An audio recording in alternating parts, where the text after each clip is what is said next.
Napag-usapan natin ng patungkol sa pagbibigay nitong si Shell Sensei ng Ultimate Enchantment kay Tyr. Dahil kakampi na raw nila ito, ay magandang palakasin ito as much as possible. Pero bago natin simulan itong video na ito, ay i-roll muna natin ang intro. Hello everyone and welcome to my channel, ang inyong source ng Tagalog na Tensura Contents. Sa channel na ito ay pinag-uusapan natin ang mga nangyayari sa may Tensura universe. So without further ado, let's get into the video.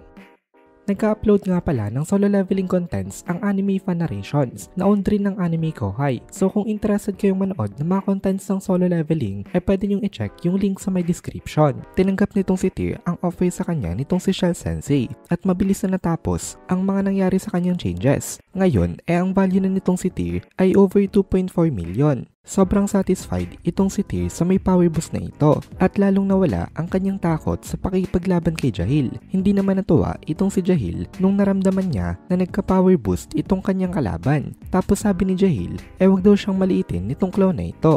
After sabihin niya ni Jahil, nag-launch siya ng isang napakalaking fireball. Maliban daw sa sobrang bilis na si Sylvia, wala na sa kanilang tatlo ang nakatakas dito. Wala daw itong si Kagel at Tyr na paraan para sila ay makailag. Kaya naman tatamaan talaga itong dalawang to.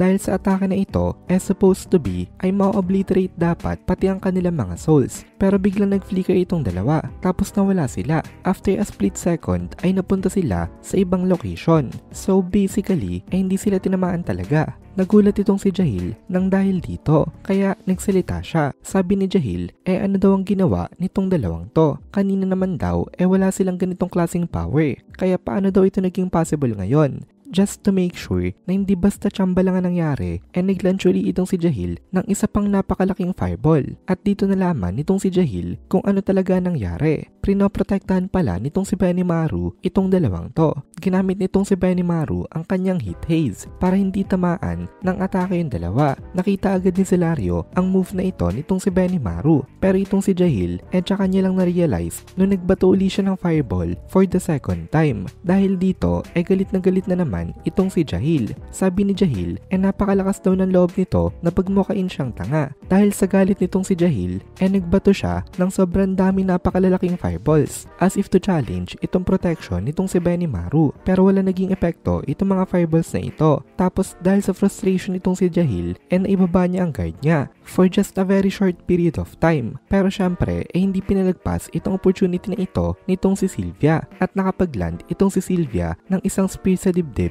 nitong si Jahil. Hindi naman namatay itong si Jahil nang dahil dito. Pero dahil sa nailan nilang atake na ito, natuwa sila pati sa kanyang mga kasama. Kumbaga, nagkaroon uli sila ng hope na i-boost ang kanilang mga moral para once again, ipagpatuloy ang battle. Kanina pa pala pinagmamasdan nitong si Benimaru ang behavioral pattern nitong si Jahil. Inia-analyze niya ng mabuti ang napapanood niya na laban. Maybe ay as a preparation para mamaya if ever na kailangan niya lumaban, hindi siya masyadong mahirapan. Binigyan rin nitong si Michael itong si Kageli dati ng isang ultimate skill. Ito yung ultimate enchantment na Domination King Melchizedek. Kaso lang, in exchange of that naman, makakontrol siya nitong si Michael. Kaya ang ginawa nitong si Yuki, kinuha niya itong ultimate skill na ito kay Kageli. Kaya ngayon, ang meron na lang itong si Kageli, ang isang unique skill na tinatawag na The Schemer. Since rooted sa kanyang soul, itong unique skill na ito, nagkaroon ito ng chance na ma-boost to the point na parang ka-level na rin ito halos ng isang ultimate skill. Pero meron siyang problema kasi kahit gaano pa daw ka-excellent fighter itong si Kageli, limited talaga siya